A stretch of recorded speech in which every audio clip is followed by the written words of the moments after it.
तो गुरुकुल में पढ़ने का अवसर एकलव्य को प्राप्त नहीं हुआ, लेकिन ये पैशन था पढ़ने का, सीखने का, कि उसने कहा कि कोई बात नहीं है, मैं गुरुकुल में नहीं पढ़ूंगा, लेकिन मैं गुरु किसी को मान के तो पढ़ सकता हूँ।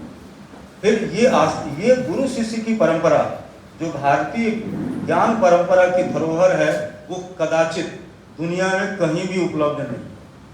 फिर एकलव्य ने द्रोणाचार्य का एक मिट्टी की प्रतिमा बनाई और उनको गुरु मानकर, किसी ने उसको सिखाया नहीं है।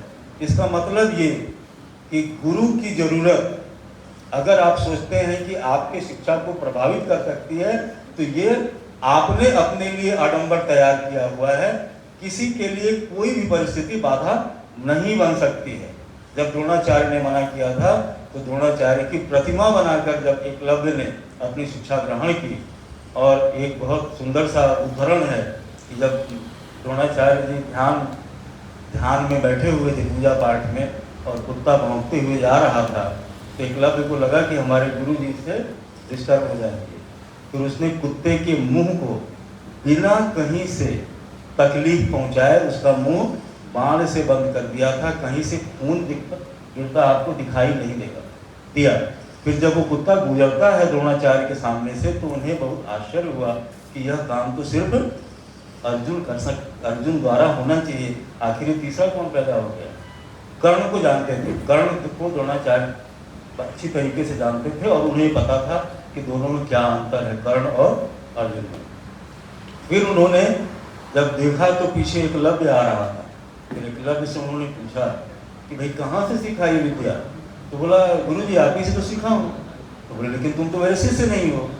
तो बोला कि ये अलग बात है कि आपने मुझे शिष्य नहीं बनाया, लेकिन मैंने आपको गुरु बनाया, और मैंने ये नहीं छोड़ा कि आप मेरे गुरु नहीं हैं। मैंने आपको ही गुरु बनाया, और आपकी प्रतिमा से मैंने सीखा है, उसने मुझे सिखाया है। तो बोले कि तो गुरु दक्षिणा दिए थे। तो बोला कि नहीं, गुरु दक्षिणा तो प्रतिमा मांगी भी नहीं, इसलिए मैंने दिया नहीं। तो बोले लेकिन अब तुम्हारी जो शिक्षा दीक्षा है ये पूरी हो चुकी है, क्योंकि इससे बेहतर काम तुम नहीं कर सकते हो आर्चरी में, धनुर्धरी में, तो अब तुम्हें चाहिए कि अपने गुरु को दक्षिणा दे दो। तो बोले हाँ आप बोलिए, दक्षिणा देने के लिए मैं तत्पर हूँ, तैयार हूँ। तो उन्होंने कहा कि तुम्हारे दाहिने हाथ का अंगूठा चाहिए। ये भी इतिहास देखिए इस चीज को, इतिहास ने द्रोणाचार्य जी को कहीं माफ नहीं किया है। द्रोणाचार्य क्षत्रियों के गुरु जरूर थे, लेकिन अर्जुन चूंकि इनके सबसे प्रिय थे, उनको ऊंचा बनाने के लिए उन्होंने अपने एक दूसरे विद्यार्थी को, जो उस कुल का नहीं है, उस कौम का नहीं है, उसके साथ ये इतना बड़ा अन्याय हुआ। कदाचित अर्जुन भी नहीं होते, हो सकता है कर्ण भी नहीं होते, अगर एकलव्य होता। मैं आपसे ये कहना चाह रहा हूँ कि ज्ञान किसी चीज की मोहताज नहीं है, कोई भी बाधा ज्ञान के बीच में नहीं आ सकती है। आप में अगर दृढ़ इच्छा शक्ति है तो वो ज्ञान आप प्राप्त कर सकते हैं। सिर्फ आपके अंदर वो लगन होना चाहिए, वो पैशन होना चाहिए, और वो आपकी योजना होनी चाहिए। अब फिर मैं वापस लौटता हूँ, क्योंकि बात लंबी नहीं करनी, हम लोग को अंबिकापुर भी जाना है। अंग्रेजों की ये यात्रा चलती रही। लॉर्ड मैकाले का एक बहुत ही अंग्रेजी का शब्द है, इनफेमस स्टेटमेंट है। इनफेमस मतलब उन्होंने ये कहा कि अगर यूरोपीय साहित्य की एक आलमीरा है, एक स्टैक है, तो वह साहित्य पूरे एशिया और अरेबिया के साहित्य से सुपीरियर है। Only one stack of the English text is superior over to the entire literature of Asia and Arabia। ये लॉर्ड मैकाले का स्टेटमेंट है।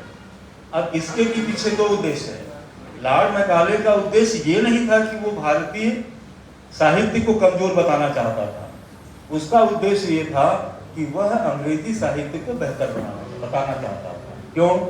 क्योंकि अंग्रेज भारत में शासन कर रहे थे, और शासन तभी तक करेंगे जब तक आप उनको सुपीरियर मानेंगे। जिस दिन उनको आप अपने बराबर का मान लेंगे, फिर आप उनके शासन को स्वीकार नहीं कर पाएंगे। ये संभव है क्या? आपने बहुत सारे लोगों ने देखा होगा, पढ़ा होगा, क्या ऐसा सत्य था कि अंग्रेजी साहित्य के 2-3 रैक हों, वह पूरे एशिया और अरेबिया के साहित्य से सुपीरियर होगा, बेटर होगा? पुनीत जी ने सवेरे पूरा वेद का, वेदांत का, उपनिषद का, पुराण का इतना व्यापक खाका आपके समक्ष तैयार किया था। तो आपको ये लगता है कि क्या दो stack of English literature will be superior over to the entire literature not only of India rather of entire Asia and Arabia? ये सत्य नहीं था, और मैं अभी आपको बता रहा हूँ कैसे नहीं था। अंग्रेजी के जो विद्यार्थी होंगे वो जानते होंगे, सुबह मैंने कहा था कि गोस्वामी से बड़ा कोई लेखक नहीं पैदा हुआ है, और अंग्रेजी साहित्य में ये माना जाता है कि टी.एस. एलियट से बेहतर रिफाइन कोई आर्टिस्ट पैदा हुआ ही नहीं। क्योंकि टी.एस. एलियट को जब आप पढ़ते हैं तो आपको उसके थीम को छोड़ दीजिए, उसका टेक्निकल एस्पेक्ट भी बहुत बहुत मजबूत है। वो जन सामान्य के लिए नहीं लिखा है। उसने कहा था, एक बार टी.एस. एलियट से पूछा गया था कि आप जिस भाषा का इस्तेमाल करते हैं वह भाषा जन सामान्य के लोगों के समझ के परे की है। तो टी.एस. एलियट का जवाब था कि एक लेखक कभी भी पाठक को ध्यान में रखकर नहीं लिखता है, और यदि किसी पाठक को किसी लेखक के विचार को जानना है, समझना है, एंटिसिपेट करना है, अप्लाई करना है, तो उसे अपने स्टैंडर्ड को उठाने की जरूरत है। एक लेखक को अपने स्तर को गिराकर लिखने की जरूरत नहीं है। यही अंतर है जॉन कीट्स और टी.एस. एलियट में। जॉन कीट्स कहता है कि जैसे पत्तियां आती हैं पेड़ों में, साहित्य उसी तरीके का होना चाहिए, उतना नेचुरल होना चाहिए। टी.एस. एलियट कहता है ये बहुत इंटेलेक्चुअल होना चाहिए, और ये उन्हीं के लिए होना चाहिए जो इसको जानना चाहता है, ये सबके लिए नहीं होना चाहिए। तो टी.एस. एलियट को आज भी ये माना जाता है कि उससे प्रतिष्ठित, और अगर आप उसके पूरे ओवर आउटपुट का आप अध्ययन करेंगे तो निश्चित रूप से उससे बेहतर इनोवेटिव क्रिटिक आप खोज लें, इनोवेटिव पोएट खोज लें, इनोवेटिव ड्रामेटिस्ट खोज लें, तो उससे बेहतर आपको लेखक नहीं दिखता है। लेकिन अगर टी.एस. एलियट और तुलसीदास के रामचरितमानस का अध्ययन करेंगे तो एक्सेप्टेबिलिटी और साथ में पूरे समाज को जोड़ने की जो क्षमता रामचरितमानस में है, वह टी.एस. एलियट में कहीं न कहीं कमजोर है। मतलब हम उसको टी.एस. एलियट के साहित्य को रामचरितमानस के पैरेलल नहीं रख पाते हैं। हो सकता है बहुत लोग रखते होंगे, इसीलिए मतैक्य होना चाहिए। मेरा मानना है कि वो नहीं है। किसी का मानना है कि टी.एस. एलियट सुपीरियर है तो टी.एस. एलियट सुपीरियर है। मैं मानता हूँ कि वो बहुत अच्छा लेखक है, उसकी कोई बराबरी नहीं है। 20वीं शताब्दी में उससे अच्छा लिखने वाला कोई पैदा नहीं हुआ। जो चीज़ें उसने लिखी हैं, अब इसी से आप अंदाज़ा लगा लीजिए कि उसकी वेस्टलैंड की किताब 466 लाइन्स हैं उसमें, और उस 466 लाइन के लिए उसको नोबेल प्राइज़ मिला। 1948 का नोबेल प्राइज साहित्य का टी.एस. एलियट को मिला था। अब मैं आपको बताना चाहता हूं कि आपका वाङ्मय रिच कैसे है, संपन्न कैसे, आप समृद्ध कैसे हैं। आपको जरूरत इस बात की है कि आप जानिए कि आप किस परंपरा के हैं, किस देश के हैं, किस ज्ञान के हैं। हम चूंकि जानते नहीं हैं, हमें बताया क्या गया कि वो सारी चीज़ें जो यूरोपीय हैं वो श्रेष्ठ हैं, वो सारी चीज़ें जो आपके देश की हैं वो इन्फीरियर है।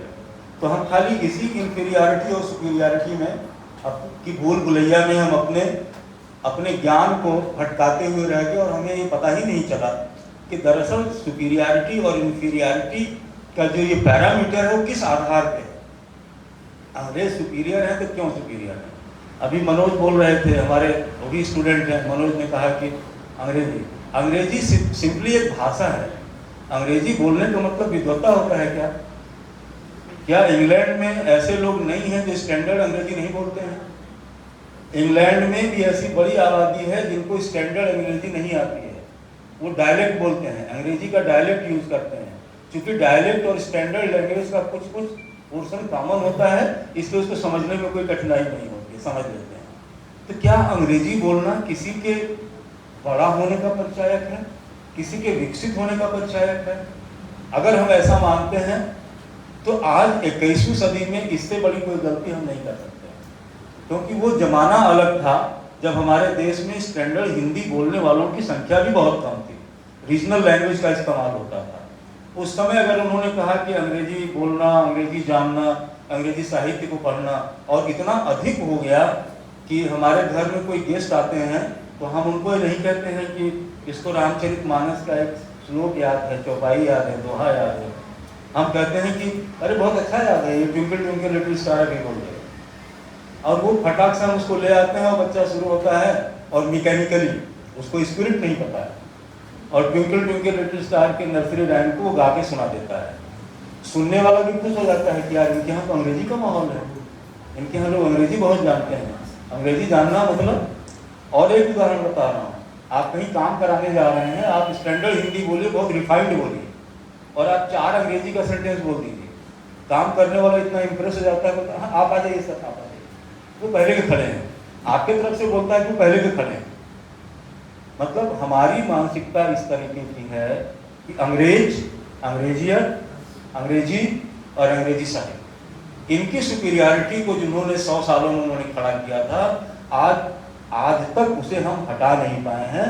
हमारा माइंडसेट, हमारे दिमाग की प्रोग्रामिंग सिर्फ हमारी नहीं, हमारे आने वाली 10 पीढ़ियां आ गई, उन 10 पीढ़ियों की जो के दिमाग की प्रोग्रामिंग है कि अंग्रेजी अच्छा है, अंग्रेजियत अच्छी है, अंग्रेजी साहित्य अच्छा है, अंग्रेजी दर्शन अच्छा है, so on and so fourth. लेकिन ये सत्य नहीं है।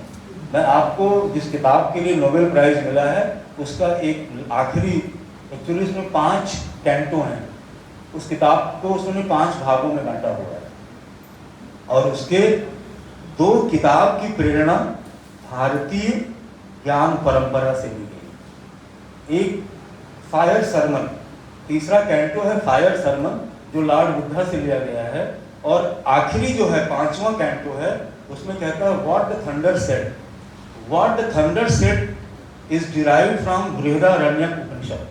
भारत का जो बृहदारण्यक उपनिषद है, चूंकि 20वीं शताब्दी के जो लेखक थे अंग्रेजी, उनको ये पता था कि भारतीय ज्ञान परंपरा बहुत रिच है, तो उन्होंने मैंने अपनी बात को थोड़ा जल्दी शुरू कर दिया क्योंकि मुझे दिमाग में था कि जल्दी खत्म करेंगे तो जल्दी जाएंगे। दुनिया की 3 भाषाएं बहुत ही प्राचीन और बहुत प्रमाणिक मानी जाती हैं, लैटिन, ग्रीक और संस्कृत। इसीलिए अगर तीनों भाषा का किसी को ज्ञान होगा तो इनके बहुत सारे ऐसे शब्द हैं जो शब्द में भी बहुत समानता है। एक शब्द को मैं आपके साथ बता रहा हूँ, डाटर, अंग्रेजी का शब्द है डाटर, संस्कृत में क्या बोलते हैं डाटर को? नहीं पता है, दुहिता। और लैटिन में क्या बोलते हैं? डैटर, डैटर, दुहिता। अंग्रेज इतने होशियार थे कि उनको वो था कि लैटिन से भी मिलता रहे और यहाँ से भी मिलता रहे, क्योंकि ये उनकी स्ट्रेटेजी थी। इसीलिए आप पाएंगे कि अंग्रेजी की जो डिक्शनरी आपको मिलेगी उसमें दुनिया का ऐसा कोई देश नहीं है जिनके शब्दों को अंग्रेजी में शामिल न किया गया। आपके देश के ऐसे बहुत सारे शब्द हैं जिनको आप उर्दू में इस्तेमाल करते हैं, हिंदी में इस्तेमाल करते हैं, वो सारे के सारे अंग्रेजी डिक्शनरी में आपको बहुत आसानी से मिल जाएंगे। तो आपको आश्चर्य होता है कि अरे तो हमारा लैंग्वेज है। जापानीज को उन्होंने इस्तेमाल किया हुआ है, फ्रेंच तो बहुत सारा इस्तेमाल किया हुआ है, लैटिन ग्रीक से उनकी अंग्रेजी की उत्पत्ति ही हुई है, लैटिन ग्रीक से ही उन्होंने अंग्रेजी की शुरुआत करी।